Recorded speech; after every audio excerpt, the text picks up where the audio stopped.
Amigos, bienvenidos al primer programa de Cinema en los Sentidos del año 2022. Ha sido pues un año, el 2021, un año duro, difícil, complicado, lleno de incertidumbre, problemas y por supuesto deseamos que este sea un poco más claro.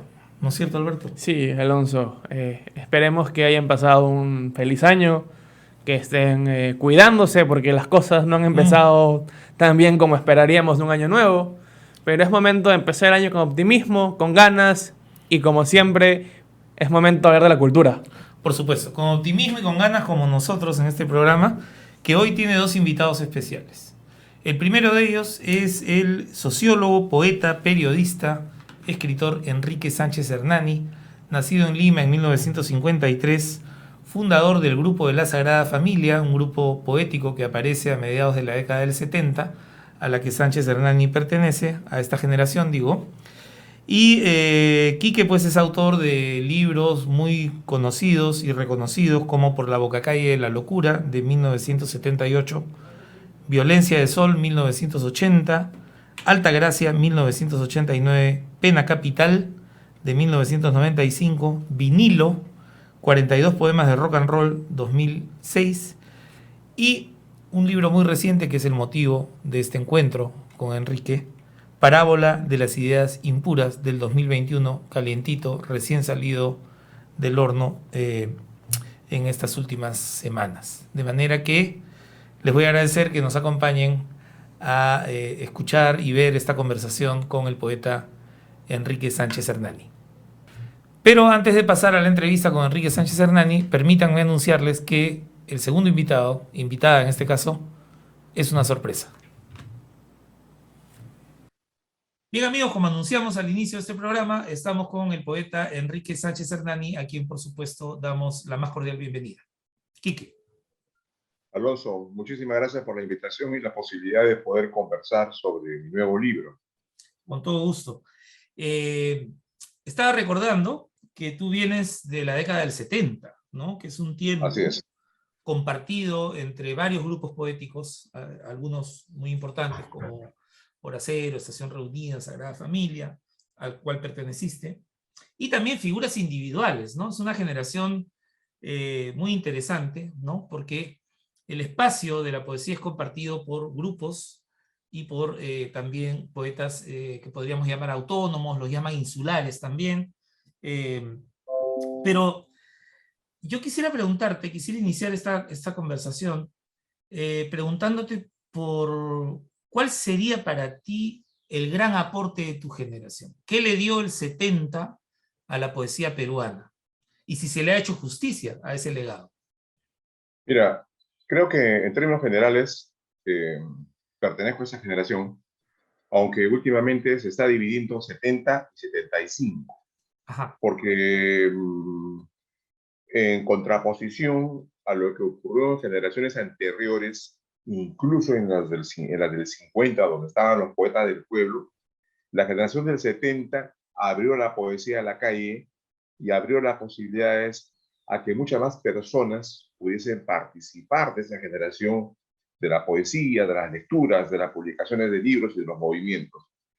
Yo creo que en lo particular, mi generación, si tomamos estas dos etapas, digamos, breves, de 5 años cada una, como un solo todo, eh, pusieron en el panorama poético la inserción de la calle, del lenguaje callejero, como el principal aporte dentro de lo que era la poesía peruana hasta ese momento. Ya antes, Antonio Cisneros lo había hecho en algunos momentos, ¿no? Pero no era lo común. Acá hay un desenfado, un cuestionamiento a la autoridad mucho más cotidiano, preciso, y luego el lenguaje se hace un lenguaje mucho más eh, inteligible, ¿no? Los poetas de esa generación éramos muy conscientes que escribíamos para las personas comunes y corrientes de la calle. Eh, es por eso que, salvo pocas excepciones, como mi amigo José Morales Arabia, todos los demás poetas fuimos absolutamente transparentes, ¿no? Insertados dentro de lo que era el coloquialismo que había aparecido en la generación anterior, pero con una mayor agudeza del tratamiento de los temas, del uso de las palabras, de los versos, influidos por una cantidad de poéticas referidas al respecto. Claro, hay una marcada tendencia a reivindicar, en todo caso, ciertos lenguajes populares también, ¿no? Así es, así es. Y me parece ver también que es una época especial en este sentido. Tú me darás la razón o no. Me parece que es una época en que militancia y poesía tienen una frontera bastante borrosa, ¿no? Quizá mucho más borrosa que en otras épocas.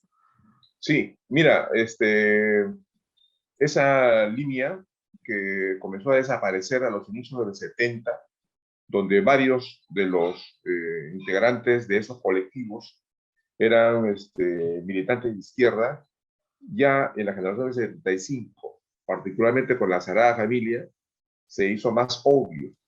La mayor parte de los poetas que estuvimos en ese colectivo, hablo de mí y no hablaré de los demás, porque no cuento con su permiso, participamos en organizaciones estudiantiles de izquierda muy activas en las universidades Católica y San Marcos. Después estuvimos activando en organizaciones que fueron parte de Izquierda Unida y eso se reflejó en nuestros escritos. Yo, por ejemplo, tengo un segundo libro, Violencia de Sol, donde hay muchísimos poemas que tienen que ver directamente con lo que en ese momento era la ideología que en el Perú se instalaba como una nueva luz para pensar los problemas nacionales, que era el marxismo. Entonces ahí está muy claro todo eso, ¿no? Y efectivamente, pues, era una etapa de dictadura, Morales Bermúdez, que hacía que las respuestas tuvieran que ser rápidas e inmediatas. Claro. Entonces podríamos ver ahí un segundo rasgo, ¿no? Está por un lado estos los lenguajes populares, pero por otro lado está esta cercanía entre poesía y política, ¿no? Porque en muchos Sí, casos, digamos, contando el tuyo y otros más, esa poesía deja transparentar que la poesía es un gesto político, ¿no? sí, efectivamente, ¿no? Eh, mira tú, esa es una generación muy llena de utopías, ¿no? Veníamos ya de la experiencia de lo que era el hipismo, mayo 68 parisino, después de la masacre de Tlatelolco en México, la guerra de Vietnam, las grandes manifestaciones pacifistas, los festivales de rock de Woodstock, ¿no? Y otros más que eran tomados en ese momento como parte de un todo único, ¿no? Los jóvenes empoderados, que esa es otra característica ya social del momento, salen a decir su voz y se hacen oír, ¿no? Los jóvenes como nunca tienen participación. En París, en 68, casi se tumban al régimen Claro, francés, ¿no? exacto, Jóvenes exactamente. universitarios que lograron el apoyo de sindicatos y de intelectuales prestigiosísimos como Sartre y la señora Simone de Beauvoir. Así es. Ahora, luego de pasar por esta experiencia grupal, digamos, es una pregunta más de percepción personal o de autopercepción en todo caso. Después de haber pasado por la experiencia grupal, eh, ¿qué cambia en tu poesía? Digamos, Enrique Sánchez Hernani, miembro de la Sagrada Familia, es el mismo poeta que Enrique Sánchez Hernani, autónomo, independiente y libre. ¿Cómo se da ese tránsito? ¿Cómo se da, digamos, ese proceso de salir del grupo y asumir ya una tarea de carácter más individual, ¿no?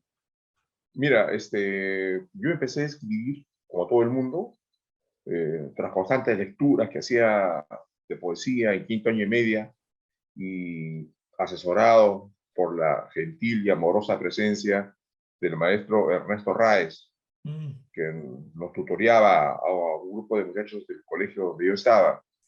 Cuando yo ingreso a la universidad, el poeta Hildebrando Pérez intuye que yo escribía poesía, porque era muy asiduo a sus clases de literatura, y me lleva al taller que dirigía Marco Martos y él mismo.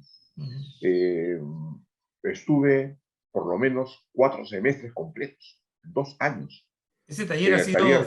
ha sido fuego puro, ¿no? Sí, era siempre diferente, a pesar que el sílabo es el mismo, pero los debates, las lecturas, la propia actividad tallerística de llevar tu poesía y escuchar los comentarios de los compañeros, eh, me hicieron a mí sumamente valioso el hecho de tomar todo ese bagaje cultural para implementar en mi poesía. Y era de las personas que paraba con una tirita de cartón en la mesa y apuntaba todos los nombres de los nuevos poetas o de libros nuevos que escuchaba en el taller, que era un taller de 3 horas además, Claro. ¿no? Hora y media teórica y hora y media de lecturas. Y inmediatamente, el fin de semana, con los pocos ahorros que tenía de estudiante universitario, iba a comprarme a la extinta casa de libros del Quirón Moquegua, que tenía una gran cantidad de libros de poesía, los libros. Y yo me acuerdo que iba con otros amigos, ¿no? Con Edgar Ojara, con Carlos López de Gregorio, entonces agarramos cada uno de los extremos y jalando los libros que podíamos y nos encontrábamos al medio del anaquel. Entonces, para mí la poesía siempre ha sido un trabajo, que es lo que yo aprendí, eh, siguiendo el viejo consejo de Cortázar en general para toda la escritura, ¿no? Vivir mucho, leer mucho y escribir mucho.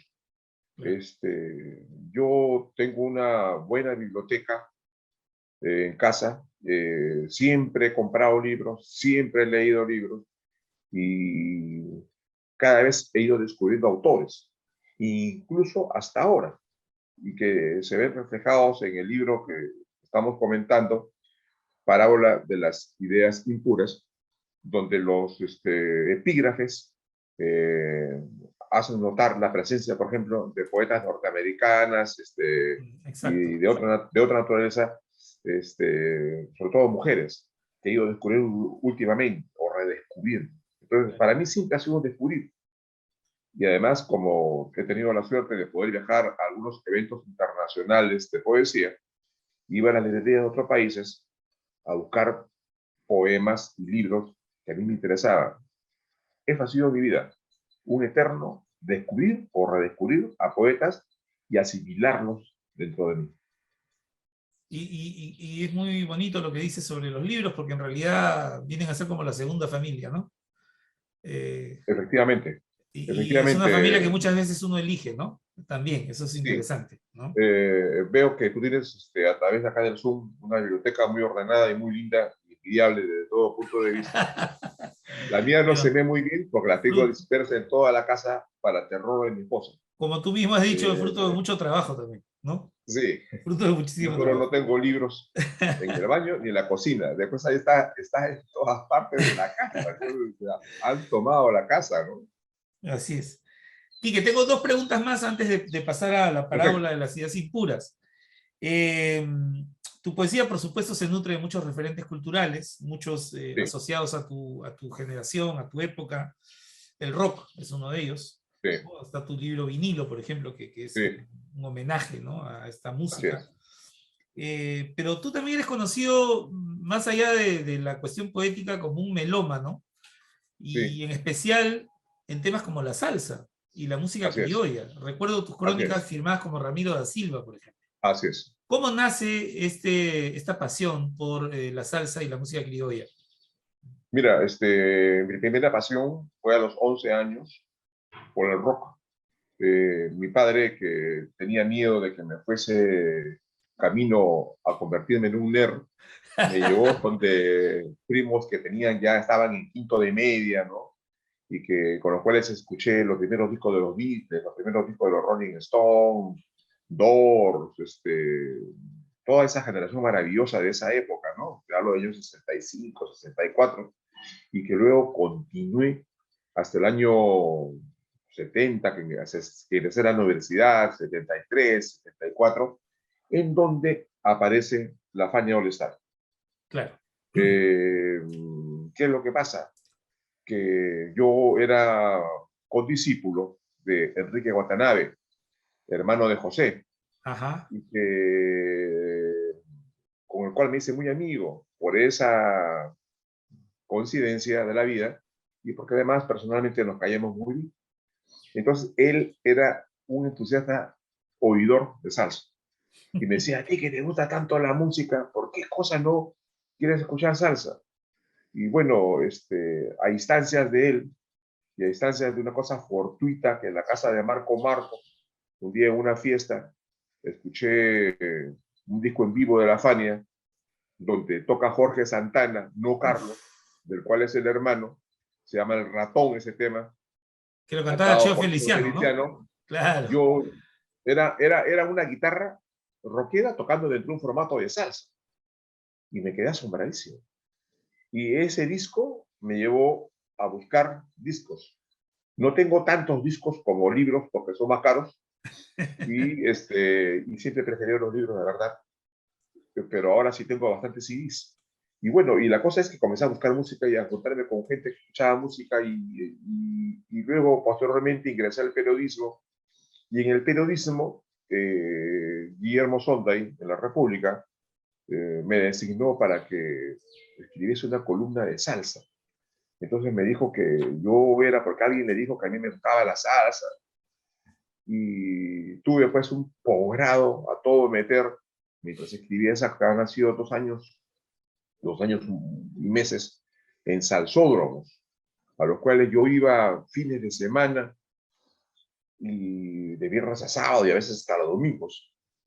Y paralelamente, por invitación de César Calvo, que era asesor de Guillermo en una serie de temas, de amigo personal, porque ambos eran del grupo La Capilla, eh, traía siempre ideas sobre criollismo, porque a él le gustaba la música criolla.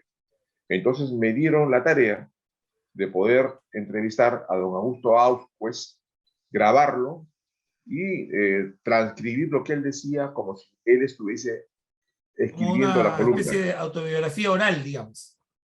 Y con él también duré 2 años, los últimos 2 años de su vida o un poco más, que fue hermano, eso ya fue un doctorado. Ya, claro. El don Augusto Vasquez No, era es una al cual iba a ver institución, ¿no? 1 o 2 veces a la semana.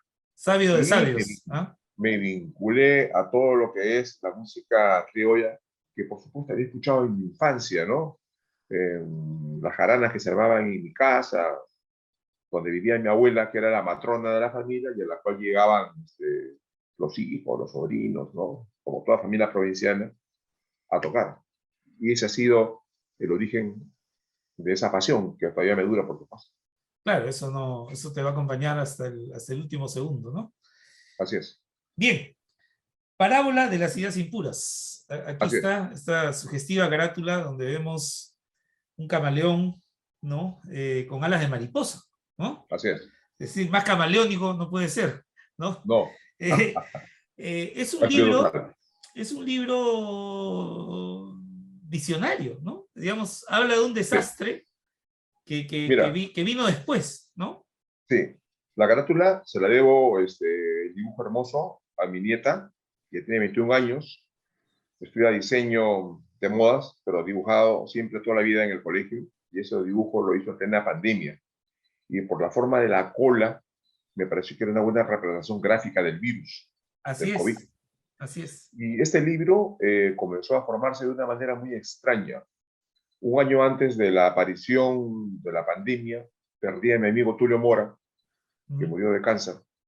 Y a los meses de haber procesado el dolor y todo, empecé a escribir sobre la desaparición de otras personas que habían muerto también, lamentablemente, de mi generación, en ese o en otros años anteriores, como Constantino Carballo y otros más, y a ser consciente de la muerte.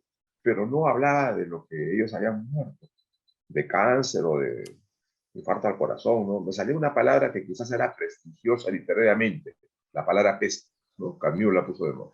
Claro. Y me salían de repente las palabras enfermeras o símiles de enfermeras,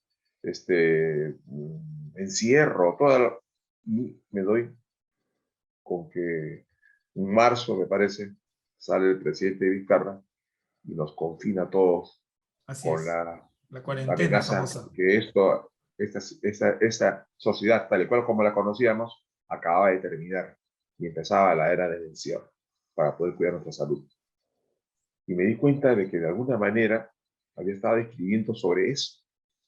Entonces, en el libro, un poco ya, después que ya escribí más poemas, eh, organicé el asunto.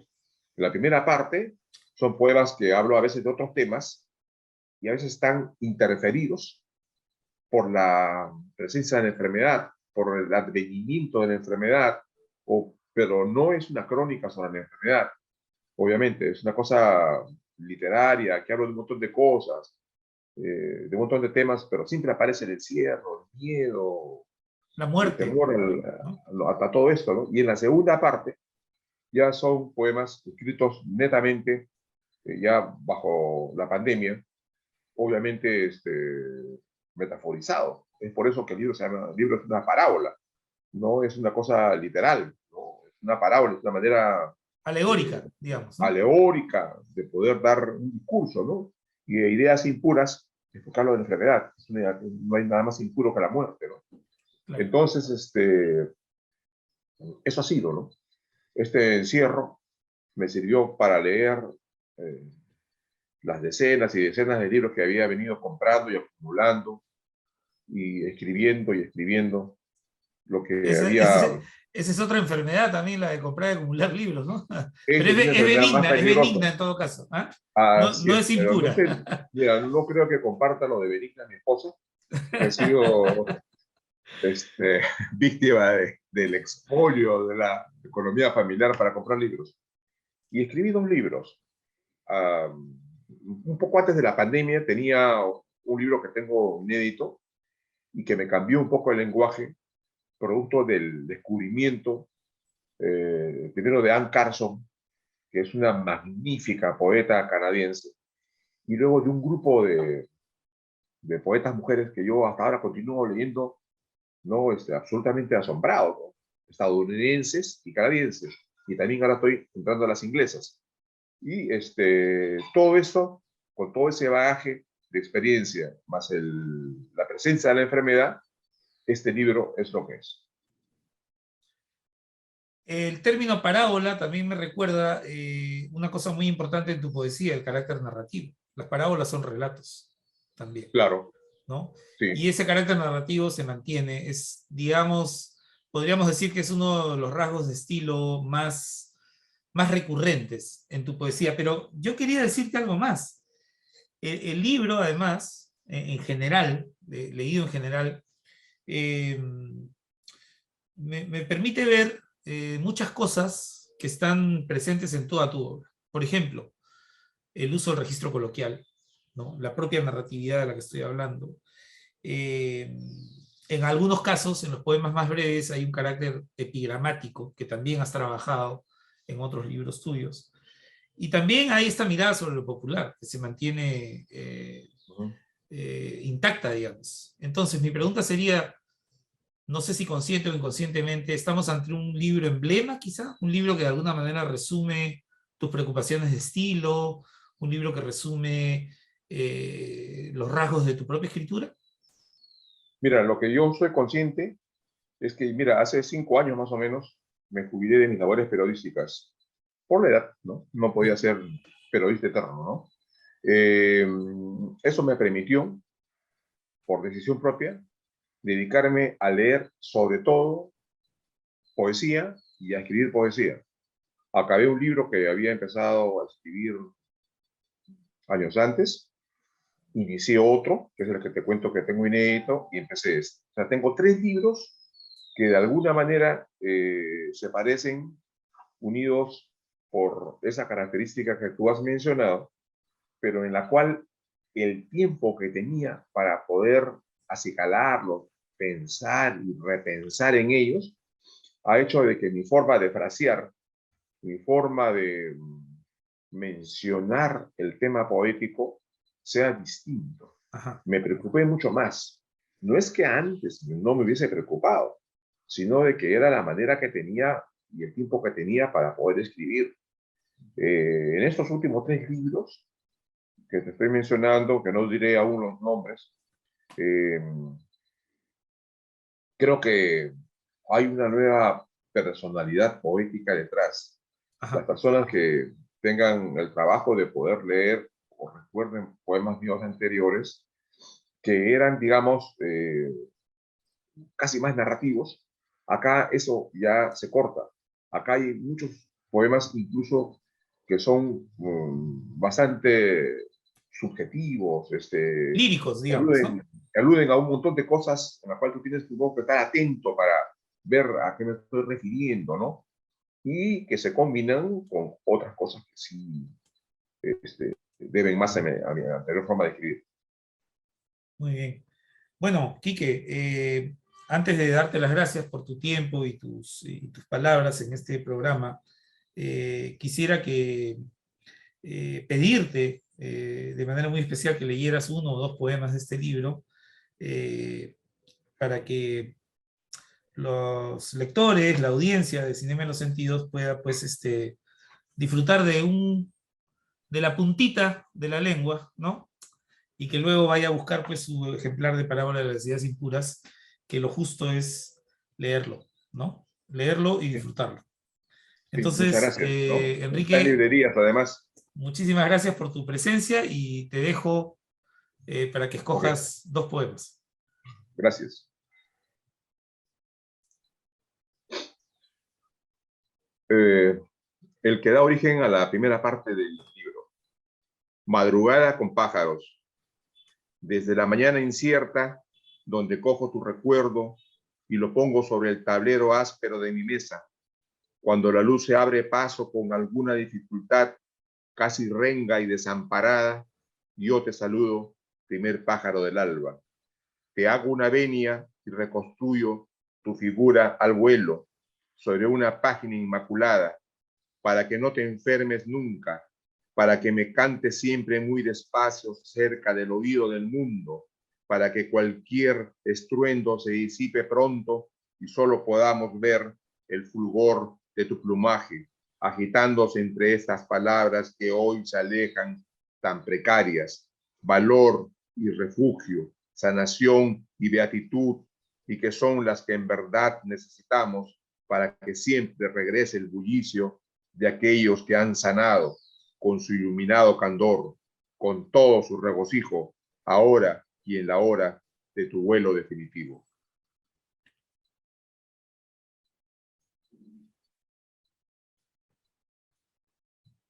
El otro, y haciendo honor a una presencia recurrente sobre aves que hay en este libro, se llama Pájaro que cava su fosa. Todas las canciones deberían empezar con un pájaro, con un gorrión pronunciando la palabra valor y abriendo su plumaje enardecido para atraer el mundo y llevarlo en el pico como se cargan los sueños o las ramas de abedul o de palo santo. Pero este tiempo lo ha embrollado todo. Así que las canciones se inician cuando alguien tose y de la garganta se escapa una letra que luego huye por la puerta de atrás y se transforma en una tonada que da cuenta de un tenaz encierro entre el follaje del árbol que crece con desmesura dentro de la casa. Pero el público de los palcos no lo ve, porque tal vez solo lo pueden ver los pájaros o las sombras que se echan por el aire a flotar, simulando ser colibríes en el estío.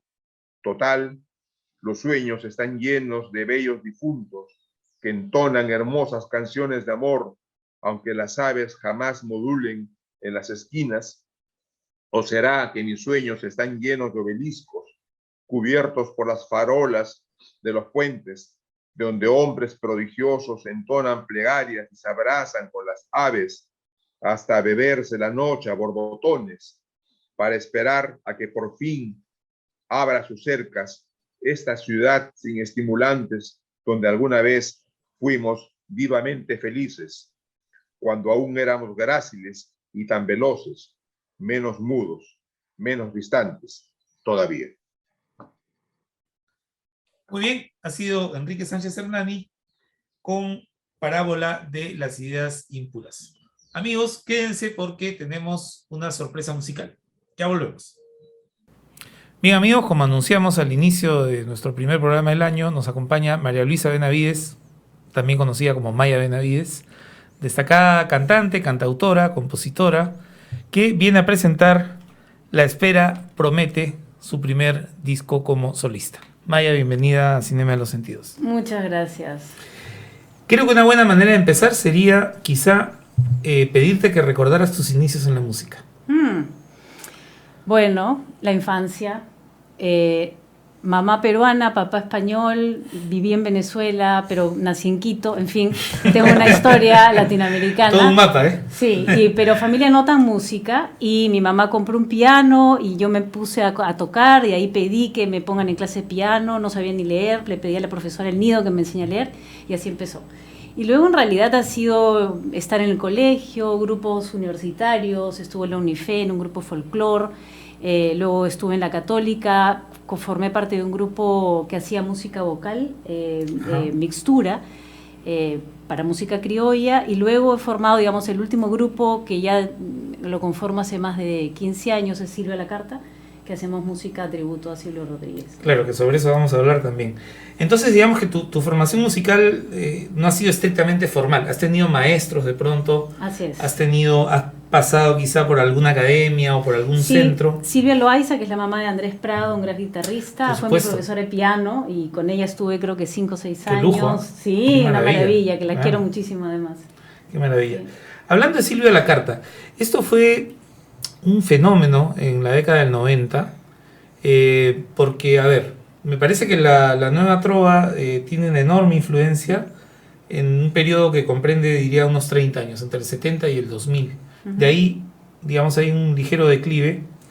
Pero ¿cómo nace Silvia la Carta? O sea, es un proyecto, bueno, que tenía sus riesgos, porque por ahí te podían pedir un tema que no era muy conocido y... Pero ¿cómo nace esto de Silvia la Carta, que marcó época además, ¿no? Sí, bueno, yo conformo el grupo en una segunda etapa, no al inicio, pero esto fue un grupo universitario que surge con fans de la música de Silvio, de Pablo, de varios de ellos. Pero Silvio tiene una magia particular, ¿no? Con su música y con su poesía. Yo particularmente también lo he redescubierto años después, porque lo escuché en el colegio, me gustaron un par de canciones. El Vagabundo, creo que fue la primera que escuché en un cassette, que también no es muy conocida. Y luego ya formé parte del grupo. Y lo que ha sucedido a lo largo de los años es que se ha conformado, por lo menos en Perú, en Lima, pero también en algunas otras provincias, un grupo de gente que rememora su vida universitaria cantando esas canciones, ¿no? Para nosotros mismos, que además no hacemos las canciones ahora, ¿no? De guitarra y voz, sino les hacemos arreglos de banda y muchos con sonidos peruanos, viene a ser un espacio de encuentro entre nosotros, ¿no? De grandes amigos que nos volvemos a juntar, ¿no? La pandemia nos ha interrumpido un proyecto de un último disco que queríamos grabar, ¿no?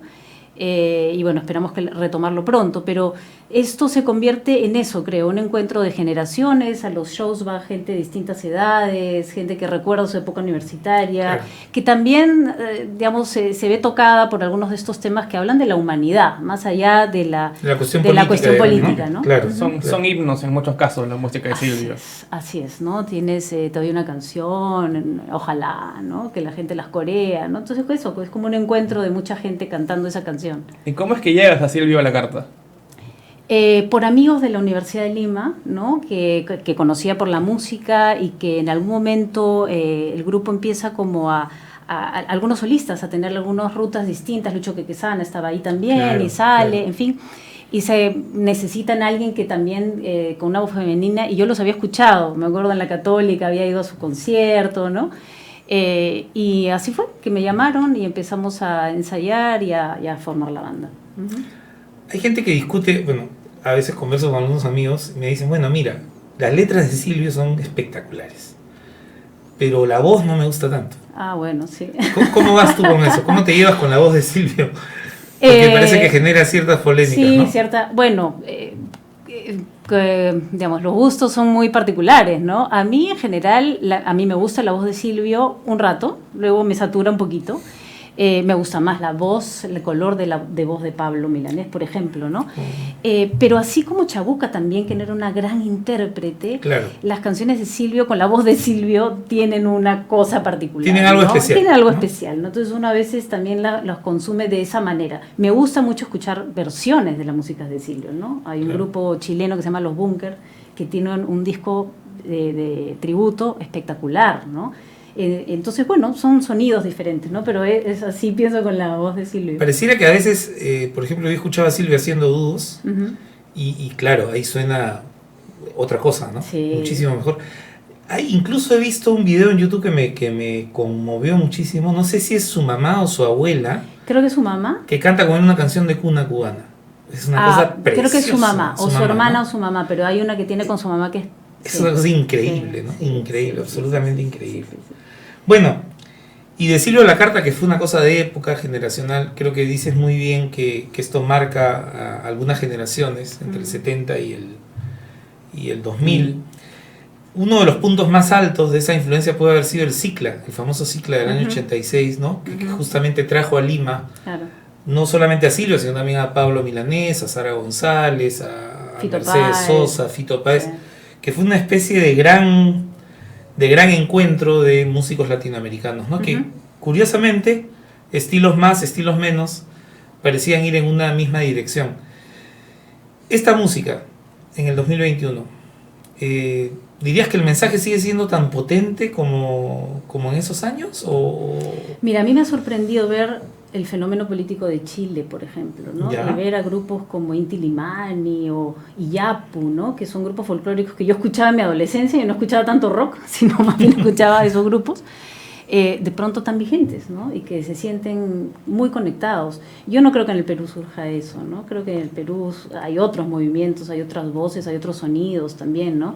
No lo siento tan vigente, ¿no? Creo que aquí es un grupo más pequeño y más bien hay voces nuevas, ¿no? Nuevos cantautores que tienen poco espacio, ¿no? Mujeres y hombres, ¿no? Que también están hablando un poco, relatando lo que sucede, ¿no? Desde no solo Lima o lo urbano, sino también desde lo rural o de las otras regiones, que sí, no escuchamos mucho, no consumimos mucho. Claro, Claro. no hay una mirada interna demasiada de la música peruana en general.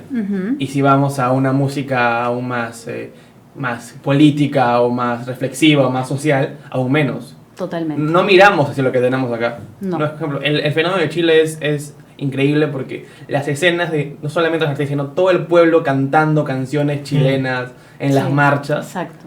y sintiéndose uno como pueblo. Es algo que, si bien hemos tenido nuestras propias expresiones y manifestaciones sociales, no ha habido un momento, digamos, ligado al arte como colectivo peruano que represente esa idea, ¿no? Sí.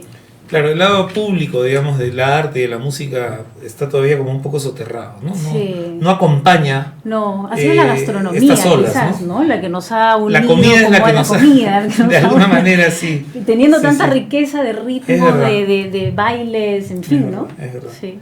Y de ahí llegamos a La Espera Promete, que es tu primer trabajo como solista, entiendo, Ujú. y que tiene un título que, pues, me parece que se inscribe en un horizonte más bien esperanzador, ¿no? Ujú. Aunque los temas están inspirados En en los estos 2 años que de- hemos vivido, Ujú. bueno, y que seguimos todavía viviendo. Mm. Háblanos, por favor, de La Espera Promete. Es mi primer disco como solista y de compositora. Nunca antes yo había compuesto. Siempre canté canciones de otras personas. Creo que compuse algo para el colegio, ¿no? Para una actuación, luego con mi papá, algo por el Día de la Madre, pero no me había animado. Y justamente creo que ha sido la pandemia, este espacio de viaje interior que nos ha obligado Encuentro a con uno mismo, ¿no? totalmente, que Sí. no sabías qué hacer y qué sé yo, que incluso por un tema de sacar la ansiedad, ¿no? Los 40 primeros días para mí fueron muy, muy ansiosos, ¿no? Me tocó estar solo con mi hijo, no sabíamos qué hacer, la rutina, la incertidumbre, y entonces empecé a agarrar la guitarra y a escribir y a componer, y empezaron a salir las canciones que yo misma me sorprendí, ¿no? Tengo más de 30 canciones que han salido en estos 2 años, y que salían y con distintos ritmos, digamos, que recuperan también mi identidad latinoamericana, en fin. Y entonces decidí convertir 8 días en un disco, ¿no? O sea, dije, hay por ahí unos ahorritos, ¿qué quiero hacer ahora? Quiero que suenen bonito.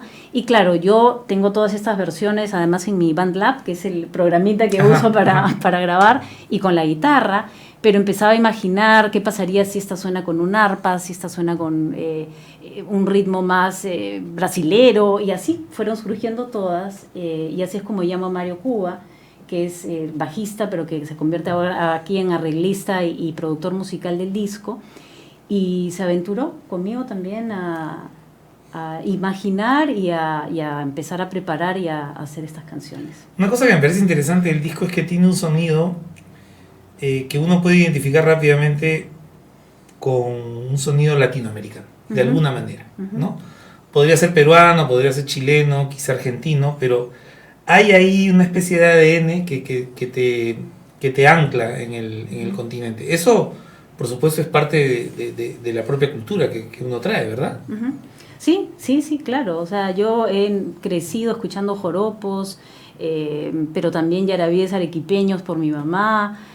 Tengo familia en Chile, amo la música argentina, admiro a músicos brasileños. O sea, es sí, la música que está constantemente en el, como dicen, el soundtrack de la vida de cada quien, es el mío, ¿no? Es el mío. Entonces sí, creo que ha sido muy natural, incluso a pesar de que mis conocimientos musicales no son tan sofisticados, ¿no? Soy muy intuitiva, entonces muchas de mis temas más bien he necesitado ya el metrónomo y estructurarme un poquito para darle más forma, pero sí, creo que ha sido eso muy orgánico, ¿no? Claro, bueno, es un camino ese, ¿no? De ir intuitivamente. A veces el arte demasiado conceptual o muy teórico resulta siendo muy frío, ¿no? De hecho, acá hay algo que es muy evidente en el disco, y creo que todas las canciones están conectadas por este sentimiento de lo que se quiere liberar durante la pandemia, estos miedos, esta ansiedad en un principio, estos problemas que pueda haber, pero al final hay una búsqueda de una resiliencia, diría yo, dentro del disco. Es un disco con un concepto muy interesante y que creo que es muy importante en estos tiempos. Claro, hay una idea como de resistir, ¿no? O sea, el ánimo de estar, el ánimo de permanecer y no dejarse derrotar, pues, por la coyuntura. Y diría que además que está muy influenciado en la guitarra nota por la nueva trova también. Sí, claro. La guitarra es muy notoria, por ejemplo. Sí. Los ritmos latinos. Sí. Y bueno, sin duda, ¿no? Yo estudié psicología y trabajo en el mundo de la educación. Entonces, para mí, la idea del bienestar, de sentirnos, digamos, que con lo poco que tenemos podemos hacer algo bueno, que podemos resignificar o reconvertir lo malo en algo por lo menos divertido, en fin, es algo que lo tengo no solo como una práctica personal, sino como un ideal, ¿no? Para todas las personas, ¿no? En eso trabajo, eso deseo. Entonces sí, hemos tenido todos experiencias de parientes, de amigos en UCI, muy mal, terrible, sufriendo, ¿no? con la enfermedad. Entonces sí, la música para mí siempre ha sido, además del mundo perfecto, siempre una vía para sanar, ¿no? Una vía para sanar, total. No importa si es eso, expresas la rabia, la tristeza, pero también la alegría, en fin, ¿no? Son formas fueron formas de ayudarme y luego pensar que le pudieran ayudar a otras personas. No en vano se dice que el arte cura, ¿no? El arte limpia, ¿no? Totalmente. Interesante. Habías mencionado hace unos minutos algunos compositores peruanos jóvenes. En este momento yo entiendo que hay una movida muy grande que no es muy visible, lamentablemente. Alguien me decía, la mejor música peruana no está en los medios en este momento, o está en otros medios, ¿no? Quizá Instagram, que la gente cuelga ahí sus historias, sus videos, pero la radio comercial, por ejemplo, digamos, hay un gran sector de música peruana que no existe para la radio comercial. De hecho, hay mucha gente joven, muchos cantautores y cantautoras jóvenes. Hay una búsqueda de reivindicar lo peruano mediante la fusión. Por ejemplo, está Renata Flores con esto, rap en quechua, está Milena Wharton ahora, con el pop andino, ¿no? Y estas personas encuentran su espacio en redes, pero en los medios principales no están. Así es. Y bueno, yo acá invito a dos compositores peruanos, cantautores peruanos, Omar Camino y Enrique Mesías. Y bueno, está Caroline Cruz, que también ustedes conocen, pero que está en la canción Mi Ritmo. Profesora. Claro, con Carolina pues hemos cantado en Silvio la Carta y además es cantautora, tiene sus temas. Y por ejemplo, ¿no? Ellos también tienen música maravillosa, linda, creo que Enrique saca pronto un disco, bueno, Omar además es decimista, pero son círculos muy pequeños, ¿no? Donde se mueven. Claro. En algunos casos sí han tenido algún circuito en América Latina, en algunos otros países, porque hay circuitos como de cantautores que cantan música, sí, con ritmos muy heredados de la nueva trova, ¿no? Pero que cuentan historias actuales, digamos, ¿no? Claro. Y contemporáneas. Y luego están los otros personajes más jóvenes que, como dices, buscan más la fusión. A mí Renata me parece espectacular. No he escuchado a la otra chica, ahora la busco. Pero sí, es difícil entrar a un círculo más comercial, ¿no? Y, digamos, es de lamentar porque no estamos hablando de una tradición nueva, ¿no? En los 60, 70 hasta Víctor Merino, luego vienen el Kiri, Andrés Soto, en fin, nombres importantes con una obra sólida detrás, ¿no? Pero que se difunde pues lamentablemente muy, muy poco, ¿no? Bueno, suponemos que después de este vendrán otros discos, ¿verdad? Habrá más proyectos seguramente. La espera promete también para los oyentes. Considerando que el disco tiene 8 canciones, dijo que tiene 30, quedan unas 22 ahí que están esperando ver la luz. Estás en deuda con nosotros. Totalmente, completamente. Pero para ir pagando el saldo deudor, queremos invitarte a que cantes alguna de las canciones de este disco. Okay. No sé cuál te parecería gracias. la más adecuada para este mediodía ardiente. ¿Ah? Creo que podría ser Desconfinada, que es Desconfinada. justo este festejo que habla de todo lo que ha nacido en medio de tanta muerte, ¿no? Perfecto. Entre ellas, mis ganas de componer. Perfecto. Entonces, amigos, vamos a culminar este primer programa del 2022, deseándoles, por supuesto, un magnífico año. Y no habrá comentarios por hoy, pero tenemos la canción Desconfinada que nos va a ofrecer María Luisa Benavides. Con eso nos vamos y hasta el próximo martes. Muchas gracias por vernos. Adiós.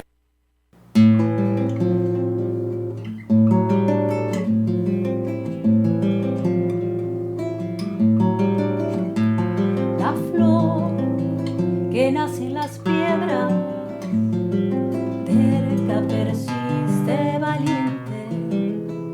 El sol que aguarda paciente sopla y entibia su soledad.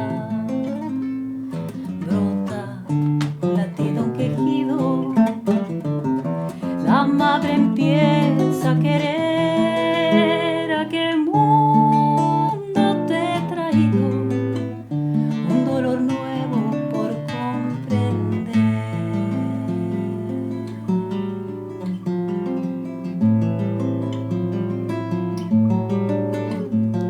La gota de agua en la tierra derrumba el miedo que aterra. El grito desde el abismo, no quiero lo mismo, deseo respirar. Invento un nuevo saludo, desde lejitos nomás, casi mudo. Sueño con el pálido encuentro, duele desde adentro el adiós. La muerte visita sin cita, la vida le arranca el valor, la música de las heridas nos blinda frente al dolor.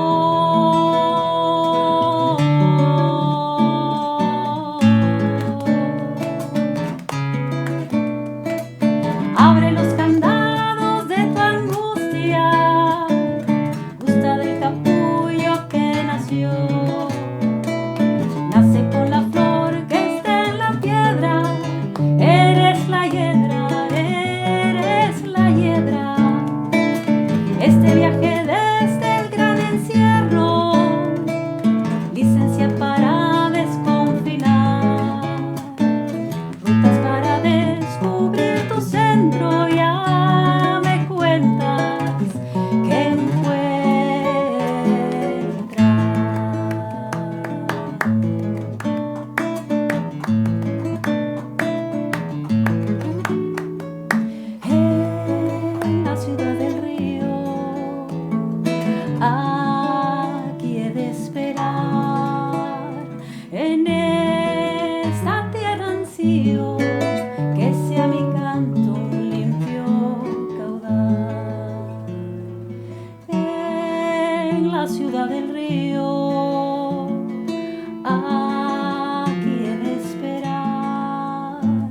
en